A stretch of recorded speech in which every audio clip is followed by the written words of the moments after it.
Everyone, स्वागत है एक बार फिर से आप सभी का फिक्स टारगेट 2.0 परिवार के एक और नई क्लास में। 2023 में जितने भी स्टूडेंट मिथिला यूनिवर्सिटी से डिग्री पार्ट 1 का एग्जामिनेशंस देने वाले हैं और जिस स्टूडेंट का हिस्ट्री ऑनर्स है, तो आप लोगों के लिए ये क्लास बहुत ज्यादा इंपॉर्टेंट होने वाला है। पूरी क्लास को ध्यान से देखिएगा।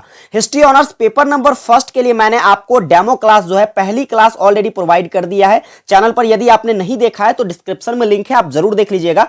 आज के इस क्लास में हम लोग मॉडल प्रैक्टिस सेट 2 डिस्कस करने वाले हैं, जिसमें पहले क्लास की तरह ही 10 ऑब्जेक्टिव टाइप क्वेश्चंस के साथ साथ हम लोग कुछ मोस्ट इंपोर्टेंट फैक्ट्स को भी जानेंगे, जहां से आपके पेपर में क्वेश्चंस बन सकते हैं, और एक लॉन्ग टाइप क्वेश्चंस भी डिस्कस करेंगे जो कि आपके एग्जाम के लिए बहुत ज्यादा इंपॉर्टेंट होने वाला है। तो फटाफट से बस एक छोटा सा काम करो, जितने भी स्टूडेंट आपके साथ हिस्ट्री ऑनर्स कर रहे हैं सभी के पास लिंक को कॉपी करो और ज्यादा से ज्यादा शेयर करो, ज्यादा से ज्यादा स्टूडेंट को लाइव में जोड़ने की कोशिश करो। और चैनल पर आप भी नए हैं, अभी तक सब्सक्राइब नहीं किए हैं तो सब्सक्राइब करके नोटिफिकेशन बेल को जरूर ऑन कर लीजिएगा। आपको अब ये क्लासेस अभी से लेकर एग्जामिनेशन तक रोज शाम के 7 बजे मिलेगी, ठीक है। तो चलिए हम लोग फटाफट से स्टार्ट करते हैं क्लास को। और आज की क्लास में देख लीजिए हम जो ऑब्जेक्टिव क्वेश्चंस करने वाले हैं मेरे भाई, यह जो ऑब्जेक्टिव क्वेश्चंस है 2014 के एग्जाम में पूछा गया है।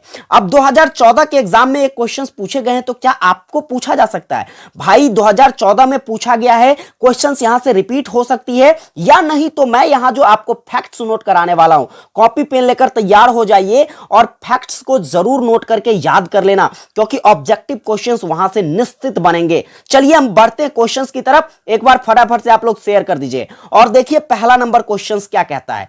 पहला नंबर आपका क्वेश्चंस कहता है सिंधव घाटी सभ्यता की खोज किसके द्वारा किया गया। यहां पर ऑप्शंस है अलेक्जेंडर कनिंघम, इसके बाद है राखलदास बनर्जी, मार्शल और इनमें से कोई नहीं। तो ऑप्शंस के अकॉर्डिंग यहां पर सही आंसर हो जाएगा सर जॉन मार्शल। तीसरा नंबर ऑप्शन जो है सही हो जाएगा। सर जॉन मार्शल के द्वारा 1920 के दशक में, कब 1920 के दशक में जो है यह किसका खोज किया जाता है, तो सिंधव घाटी सभ्यता की खोज की जाती है। सर जॉन मार्शल के साथ साथ कुछ और व्यक्ति होते हैं, उनका भी नाम मैं नोट करवाऊंगा, नोट कर लीजिएगा। उनका पहला नाम नोट करेंगे, क्या नाम था, तो अर्नेस्ट नोट कीजिए, अर्नेस्ट मैके। और दूसरा व्यक्ति नोट करिएगा, दूसरा कौन था, हैरोल्ड नोट करना, हैरोल्ड हारग्रेव्स। क्या था, हैरोल्ड हारग्रेव्स। ये 2 व्यक्ति जिन्हें सर जॉन मार्शल के साथ मिलकर के सिंधव घाटी सभ्यता की खोज करी 1920 के दशक में। अब मेरे भाई देखिएगा यहां से कुछ और मोस्ट इंपोर्टेंट क्वेश्चंस बनते हैं जो कि आपके पेपर में पूछा जा सकता है। सबसे पहला तो याद रखना हड़प्पा सभ्यता। क्या याद रखना, हड़प्पा सभ्यता, ठीक है। हड़प्पा सभ्यता की खोज किसके द्वारा किया जाता है, तो मेरे भाई याद रखना दयाराम साहनी के द्वारा। किसके द्वारा, दयाराम साहनी के द्वारा हड़प्पा सभ्यता की खोज की जाती है। अगर डेट पूछ लिया जाए आपसे, याद रखोगे 1921 ईस्वी में। कितने ईस्वी में, 1921 ईस्वी में हड़प्पा सभ्यता की खोज दयाराम साहनी के द्वारा किया जाता है। यदि मैं आपसे पूछूं कि हड़प्पा, देखो ये पूछा गया क्वेश्चन है, हड़प्पा जो है यह किस नदी के तट पर स्थित है, नोट करना, बहुत ही महत्वपूर्ण क्वेश्चन है। रावी नदी के तट पर, किस नदी के तट पर, रावी नदी के तट पर आपका जो है हड़प्पा सभ्यता, हड़प्पा जो है यह स्थित है। आगे बढ़ेंगे, इसका स्क्रीनशॉट ले लीजिएगा और देखिए इसी में हम लोग आगे देखते हैं क्वेश्चंस। यहीं से क्वेश्चंस बन जाता है मोहनजोदड़ो। क्या बन जाता है, नोट करना, मोहनजोदड़ो का खोज किसके द्वारा किया जाता है, तो यह खोज किसके द्वारा, राखलदास बनर्जी के द्वारा जो है मोहनजोदड़ो की खोज की जाती है। कब किया जाता है मेरे भाई, 1922 ईस्वी में। कितना ईस्वी में, 1922 ईस्वी में मोहनजोदड़ो का खोज जो है राखलदास बनर्जी के द्वारा किया जाता है। इसके बाद देखिए यदि मैं आपसे पूछ लूं मोहनजोदड़ो का शाब्दिक अर्थ क्या होता है, मोहनजोदड़ो का शाब्दिक अर्थ क्या होता है, तो आपको याद रखना है मुद्रों का टीला। क्या याद रखना है, मुद्रों का टीला, जो कि मोहनजोदड़ो का क्या है, तो शाब्दिक अर्थ है। इसके बाद चलिए आगे बात करते हैं अगला नंबर क्वेश्चंस। स्क्रीनशॉट लेते रहिएगा और नोट करते जाइएगा सारे प्रश्नों को, क्वेश्चंस बन सकते हैं। देखिए अगला क्वेश्चंस क्या कहता है। देखिए क्लासेस लंबी जरूर हो सकती है, लेकिन शानदार जानदार ऐसी क्लासेस मैं प्रोवाइड करूंगा आपको कि यूट्यूब पर मैं बता देता हूं ग्रेजुएशन लेवल का ऐसा कोई भी क्लास नहीं मिलने वाला है आपको मेरे भाई। चलिए बात करते हैं अगला क्वेश्चंस क्या है। अगला क्वेश्चन है ऋग वैदिक लोगों के लिए सर्वाधिक लोकप्रिय देव देवता कौन थे? तो याद रखना है ऋग वैदिक, ठीक है, याद रखना ऋग वैदिक लोगों के लिए जो है सबसे सर्वाधिक प्रमुख देवता कौन थे? तो इंद्र, देवताओं के राजा इंद्र जो कि क्या थे? तो ऋग वैदिक लोगों के लिए सर्वाधिक देवता के रूप में थे। अब आइए जानते हैं कुछ मोस्ट इंपोर्टेंट फैक्ट, ठीक है, फैक्ट नोट करिएगा। यदि मैं आपसे पूछ लूं ऋग्वेद के बारे में, किसके बारे में पूछ लूं? ऋग्वेद का रचना किसके द्वारा किया जाता है? तो नोट करना विश्वामित्र के द्वारा। किसके द्वारा? विश्वामित्र के द्वारा जो है यह ऋग्वेद की रचना की जाती है। आगे देखिएगा क्वेश्चंस बन जाता है, स्टार लगाइए, क्वेश्चंस बन जाता है कि ऋग्वेद में जो है, ऋग्वेद में जो है यह इंद्र के लिए, किसके लिए? इंद्र के लिए कितनी ऋचाओं का निर्माण किया गया है? कितनी ऋचाओं का निर्माण किया गया है? तो मेरे भाई आपको याद रखना है 250 ऋचाएं जो कि इंद्र के लिए है, इंद्र भगवान के लिए ऋग्वेद में वर्णित है। चलेंगे अगले क्वेश्चंस पर, इसका स्क्रीनशॉट ले लीजिएगा। आगे देखेंगे अगला क्वेश्चंस क्या कहता है। अगला क्वेश्चंस जो है मेरे भाई, क्वेश्चंस कहता है पुरुष सूक्त ऋग्वेद के किस मंडल से संबंधित है? बहुत ही इंपॉर्टेंट क्वेश्चन है, रिपीट किया जा सकता है क्वेश्चंस। पुरुष सूक्त ऋग्वेद के किस मंडल से संबंधित है? तो आपको याद रखना है 10वें मंडल से संबंधित है। किस मंडल से? 10वें मंडल से संबंधित है। अब आइए देखते हैं कुछ मोस्ट इंपोर्टेंट फैक्ट, नोट करिएगा, ठीक है। यदि मैं आपसे बात कर लूं ऋग्वेद में कुल कितनी ऋचाएं हैं, ऋग्वेद में कुल कितनी ऋचाएं हैं, तो आपको याद रखना है 10,462 ऋचाएं हैं। कितनी? 10,462 ऋचाएं हैं ऋग्वेद में। यदि मैं मंडल की बात करूं, किसकी बात करूं? मंडल की बात करूं तो मेरे भाई 10 मंडल है। और इसके बाद में यदि बात कर लूं सूक्त की, किसकी बात कर लूं? कितने सूक्तों का वर्णन है? तो आपको याद रखना है 1028 सूक्तों का वर्णन है। फिर मैं यदि आपसे पूछ लूं ललन टॉप क्वेश्चंस, नोट करिएगा, निश्चित पूछी जा सकती है, गायत्री मंत्र, क्या याद रखना? गायत्री मंत्र जो है यह किस वेद से संबंधित है? तो आपको याद रखना है ऋग्वेद से संबंधित है। किस वेद से? ऋग्वेद से संबंधित है। ऋग्वेद के कौन से मंडल में, कितने नंबर के मंडल में जो है यह गायत्री मंत्रों का वर्णन है? तो आपको याद रखना है तीसरे मंडल में। कितने मंडल में? तीसरे मंडल में जो है क्या कहते हैं, गायत्री मंत्रों का वर्णन है ऋग्वेद में। इसके बाद क्वेश्चंस बन जाता है, नोट करना, इसका स्क्रीनशॉट ले लीजिए। आगे क्वेश्चंस बन जाता है पुरुष सूक्त से। देखिए यहां पर क्वेश्चंस पूछे जा सकते हैं कि पुरुष सूक्त के देवता किसे कहा जाता है? तो याद रखना पुरुष सूक्त का देवता किसे कहा जाता है? विष्णु को। किसको कहा जाता है? विष्णु को पुरुष सूक्त का देवता कहा जाता है। इसके बाद चलिए नोट करिएगा, देखिए यहां पर अगर मैं पूछ लूं 10वें मंडल में, ठीक है, 10वें मंडल में जो है यह कितने सूक्तों का वर्णन है? तो आपको याद रखना है 10वें मंडल में 191 सूक्त हैं। कितने सूक्त हैं? 191 सूक्त हैं 10वें मंडल में। फिर मैं यदि बात कर लूं प्रथम सूक्त की, किसकी बात कर लूं? प्रथम सूक्त में जो है यह कौन सा सूक्त का वर्णन है? तो आपको याद रखना है प्रथम सूक्त जो कि अग्नि सूक्त का वर्णन है। यहां पर क्या है? प्रथम सूक्त में अग्नि सूक्तों का वर्णन है, प्रथम मंडल के प्रथम सूक्त में। चलिए आगे देखेंगे अगला क्वेश्चन क्या कहता है। अगला नंबर क्वेश्चन देखिए, बहुत ही इंपॉर्टेंट क्वेश्चन ये भी है। क्वेश्चन कहता है हर्यक वंश का विख्यात शासक कौन था? हर्यक वंश का क्या था, क्या नाम है? यहां पर देखिए शिशुनाग या फिर बिंदुसार। बिंदुसार की जगह यहां पर आपसे कभी कभी बिंबिसार भी कह देता है। क्या कह देता है? बिंबिसार भी कह देता है। तो आपको बिल्कुल नहीं घबराना है, बिंदुसार कहे या बिंबिसार कहे। फिर चंद्रगुप्त या फिर अजातशत्रु। तो आपको याद रखना हर्यक वंश का जो सबसे विख्यात शासक है वह आपका कौन है? तो बिंदुसार कहिए या बिंबिसार कहिए, क्योंकि देखिए बिंबिसार के द्वारा ही हर्यक वंश की स्थापना किया गया था। क्या किया गया था? स्थापना किया गया था। कब किया जाता है? नोट करिएगा, ठीक है, आपसे पूछी जा सकती है कब किया जाता है। तो आपको याद रखना है 544 ईसा पूर्व में। कब? 544 ईसा पूर्व में जो है हर्यक वंश की स्थापना बिंबिसार के द्वारा किया जाता है। यदि आपसे पूछ लिया जाए हर्यक वंश के कुल कितने शासक हुए, हर्यक वंश में कुल कितने शासक हुए, तो आपको याद रखना है 6 शासक हुए। सबसे अंतिम शासक का नाम अगर पूछ ले, सबसे अंतिम शासक का यदि आपसे नाम पूछ ले तो आपको याद रखना है नागदशक। क्या याद रखना है? नागदशक, जो कि सबसे अंतिम शासक था। और सबसे पहला शासक कौन था? तो बिंदुसार या फिर बिंबिसार। आगे बढ़ेंगे, अगला नंबर क्वेश्चंस देखेंगे। ये भी क्वेश्चंस मोस्ट इंपोर्टेंट क्वेश्चंस है। क्वेश्चंस कहता है कि बुद्ध का जन्म हुआ था, बुद्ध का जन्म कहां हुआ था? ऑप्शंस क्या है? गया में, कपिलवस्तु में, वैशाली में, या फिर इनमें से कोई नहीं। तो मेरे भाई यहां पर सही आंसर जो है यह हो जाएगा ऑप्शन नंबर 4, इनमें से कोई नहीं। बुद्ध का जन्म हुआ आखिर कहां था? तो याद रखिएगा बुद्ध का जो जन्म है यह कब कहां हुआ था? तो लुम्बिनी में हुआ था। कहां पर? लुम्बिनी, जो कि नेपाल में है। कहां पर? लुम्बिनी, जो कि दक्षिणी नेपाल में स्थित है, यहां पर गौतम बुद्ध का जन्म होता है। कब अगर पूछ लिया जाए कब होता है तो आपको याद रखना है 563 ईसा पूर्व में। कब होता है? 563 ईसा पूर्व में। यदि यहां पर पूछ लिया जाए आपसे कि गौतम बुद्ध का बचपन का नाम क्या है, तो गौतम बुद्ध के जो बचपन का नाम है मेरे भाई, ये क्या है? सिद्धार्थ है। क्या है? सिद्धार्थ है। फिर देखिए यहां से क्वेश्चंस बन जाते हैं कि गौतम बुद्ध को ज्ञान की प्राप्ति कहां होती है। ठीक है, याद रखिएगा गौतम बुद्ध को ज्ञान की प्राप्ति कहां होती है, तो आपको याद रखना है बोध गया में। कहां पर? बोध गया में, जो कि बोधि वृक्ष के पास। कहां पर? बोधि वृक्ष के नीचे जो है गौतम बुद्ध को ज्ञान की प्राप्ति होती है। लेकिन सबसे इंपॉर्टेंट क्वेश्चंस नोट करना, यहां से क्वेश्चंस अगर पूछ दिया जाए तो बच्चे बहुत ज्यादा फंसते हैं। अगर पूछ लिया जाए कि किस नदी के तट पर, किस नदी के तट पर जो है गौतम बुद्ध को ज्ञान की प्राप्ति होती है, तो याद रखना बहुत ही सुंदर सा क्वेश्चन है, निरंजना नदी। कौन सी नदी? निरंजना नदी के तट पर जो है गौतम बुद्ध को ज्ञान की प्राप्ति होती है। फिर यदि आपसे पूछ लिया जाए कि गौतम बुद्ध ने अपना पहला उपदेश जो है, पहला उपदेश कहां पर देता है, तो आपको याद रखना है सारनाथ में। कहां पर? सारनाथ में इन्होंने अपना पहला उपदेश दिया था। आगे बढ़ेंगे अगले क्वेश्चंस पर। देखिएगा अगला नंबर क्वेश्चंस क्या कहता है। अगला नंबर क्वेश्चंस कहता है प्राचीन भारत में द्वितीय नगरीकरण कब हुआ। तो आपको याद रखना है प्राचीन भारत में जो द्वितीय नगरीकरण होता है यह कब होता है, तो उत्तर वैदिक काल में होता है। कब होता है? उत्तर वैदिक काल में होता है। नेक्स्ट क्वेश्चंस पर बढ़ेंगे। अगला नंबर क्वेश्चन देखिए, सातवां क्वेश्चन क्या कहता है। सातवां क्वेश्चन कहता है कौटिल्य का वास्तविक नाम क्या था। तो आपको याद रखना है कौटिल्य का जो वास्तविक नाम था वह क्या था? विष्णुगुप्त था। ऑप्शन नंबर दूसरा क्या हो जाएगा?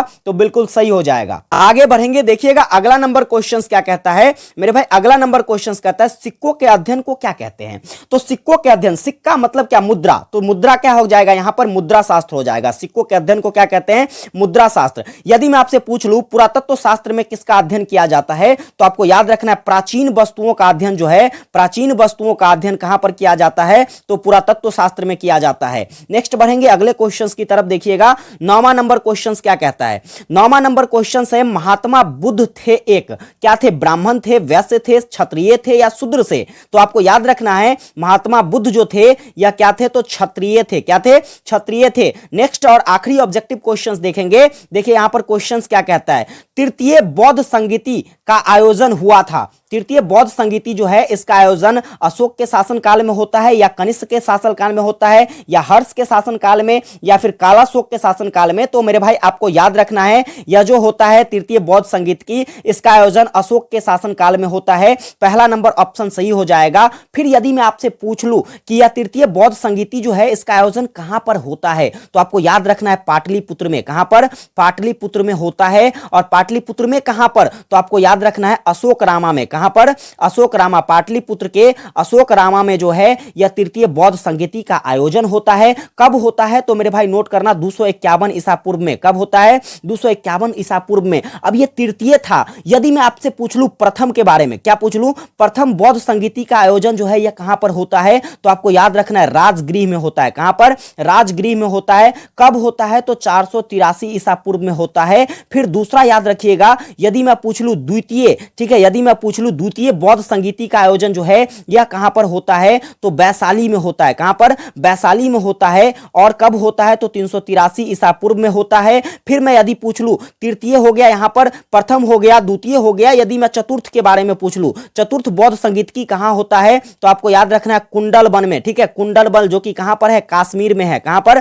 कश्मीर में है। और कब होता है, तो आपको याद रखना है प्रथम शताब्दी में होता है। ठीक है, पहली शताब्दी में होता है। याद रखिएगा, इतने सारे इंपॉर्टेंट फैक्ट थे। अब आइए बात करते हैं, इसका स्क्रीनशॉट ले लीजिए आप लोग। अब बात करते हैं एक लॉन्ग टाइप क्वेश्चंस पर। लॉन्ग टाइप क्वेश्चंस में आज क्या करने हैं, तो बड़ी ध्यान से समझना। मैं इसका एक एक पॉइंट्स आपको समझाने का कोशिश करूंगा और ये क्वेश्चंस पक्का छपेगा इस बार। देखिए क्वेश्चंस क्या कहता है, और यहां पर एक ही क्वेश्चंस को मैंने अनेकों तरह से लिखा है, क्योंकि हर बार जो है क्वेश्चंस के पूछने का तरीका अलग अलग है। और वैसे भी हिस्ट्री वाले भाई याद रखना, अभी जो पार्ट 3 की एग्जामिनेशन हो रही थी ना, इतना ज्यादा घुमा फिरा के ना क्वेश्चंस पूछा जा रहा था उस लोगों से कि आते हुए क्वेश्चंस भी बच्चे कहते थे कि सर हमने पढ़ा ही नहीं है। इसलिए आप लोगों को भी अच्छे तरीके से प्रिपेयर कर लेना है। देखिए क्वेश्चंस क्या कहता है, इसको समझिएगा पहले। क्वेश्चंस आपका कहता है कि महावीर स्वामी के, ठीक है, किसके? महावीर स्वामी के जीवन एवं शिक्षाओं का वर्णन करें। अब इसी को देखिए क्वेश्चंस अलग तरीके से पूछा जा सकता है, वर्धमान महावीर के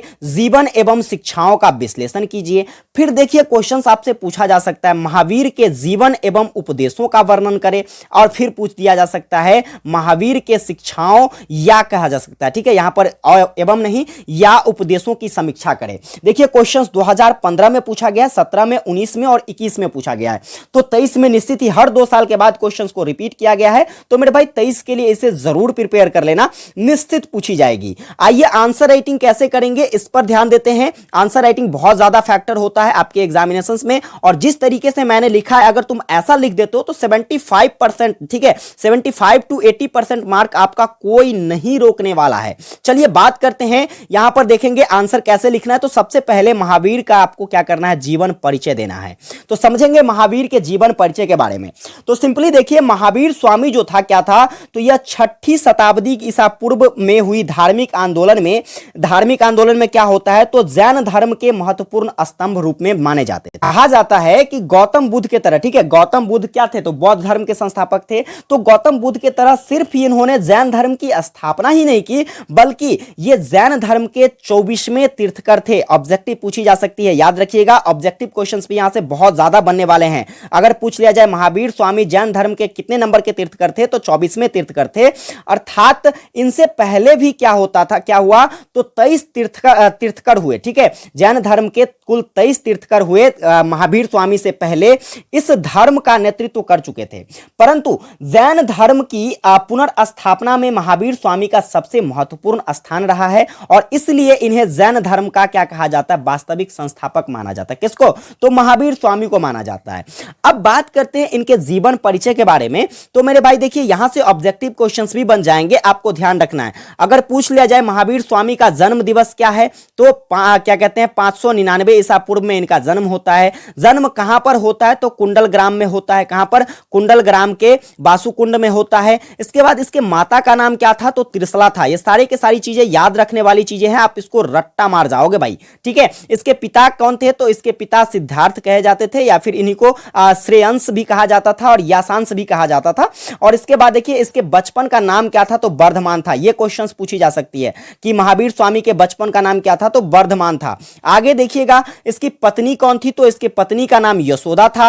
और इन्होंने, ये मोस्ट इंपोर्टेंट फैक्ट है, अगर पूछ लिया जाए महावीर स्वामी कितने वर्ष की आयु में गृह त्याग कर दिए, तो आपको याद रखना है 30 वर्ष की अवस्था में जो है इन्होंने अपना घर छोड़ दिया। और इसे ज्ञान की प्राप्ति कब होती है, तो 42 साल की उम्र में, ठीक है। कहां पर होता है, तो रिजुपलिका नदी के तट पर साल वृक्ष के नीचे। ये चीजें याद रखिएगा, क्वेश्चंस ऑब्जेक्टिव यहां से बन जाता है कि महावीर स्वामी को जो है ज्ञान की प्राप्ति किस नदी के तट पर होती है, तो रिजुपलिका नदी के तट पर होती है। और किस वृक्ष के नीचे, तो साल वृक्ष के नीचे होती है। आगे देखेंगे इन्होंने अपना पहला उपदेश कहां दिया, तो आपको याद रखना है राजगृह में, ठीक है। राजगृह में बराकर नदी के तट पर जो है विपुलाचल पहाड़ी पर इन्होंने अपना पहला उपदेश दिया। और इसकी मृत्यु जो है 527 ईसा पूर्व में कहां पर हो जाती है, तो पावापुरी में हो जाती है, जो कि इनका क्या था, तो जीवन परिचय था। अब इसके शिक्षाओं के बारे में, या फिर शिक्षा कहे या फिर उपदेश कहे, दोनों एक ही है। शिक्षाओं और उपदेशों के बारे में बात करते हैं तो महावीर स्वामी ने क्या किया, तो भारत के विभिन्न भागों में जैन धर्म का प्रचार प्रसार किया।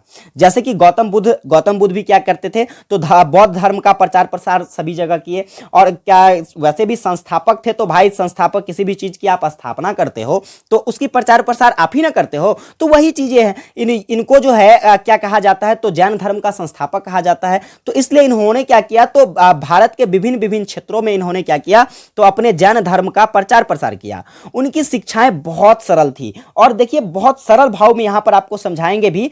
आम लोग उनकी शिक्षाओं को अच्छी तरह समझ सकते थे, यानी कि इतने सरल भाव में उन्होंने बताने का प्रयास किया सभी चीजों को, अपने क्या कहते हैं उपदेशों को, कि लोग उसे बहुत आराम से अच्छे तरीके से समझ सकते थे।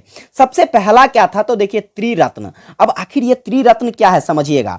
महावीर जो थे, ठीक है, महावीर स्वामी जो थे, यह शुद्ध और नियमित जीवन पर काफी ज्यादा जोर दिए। यानी कि बिल्कुल साफ सुथरा जीवन होना चाहिए आपका, शुद्ध जीवन, बिल्कुल भी छल कपट जैसी भाव आपके मन में नहीं होनी चाहिए, और यह भाव आपका नियमित बना रहे। इन चीजों पर उन्होंने काफी ज्यादा बल दिया। उस जीवन को प्राप्त करने के लिए उन्होंने त्रिरत्न सिद्धांत को क्या किया, तो त्रिरत्न सिद्धांत की वकालत करी। और त्रिरत्न सिद्धांत में क्या क्या था, तो देखिए एक था सम्यक विश्वास, और इसके बाद सम्यक ज्ञान और सम्यक आचरण। सिंपल सी बात है कि सम्यक विश्वास जो है, विश्वास लोगों के बीच में आपकी एक छवि बेहतरीन कब बन सकती है, जब आप एक बेहतर विश्वास के साथ लोगों के बीच रहते हो और क्या कहते हैं विश्वास बनाने के लिए आपके साथ क्या होना चाहिए, तो उचित ज्ञान होनी चाहिए और आपका एक बेहतर व्यवहार होना चाहिए, बेहतर आचरण होनी चाहिए। तो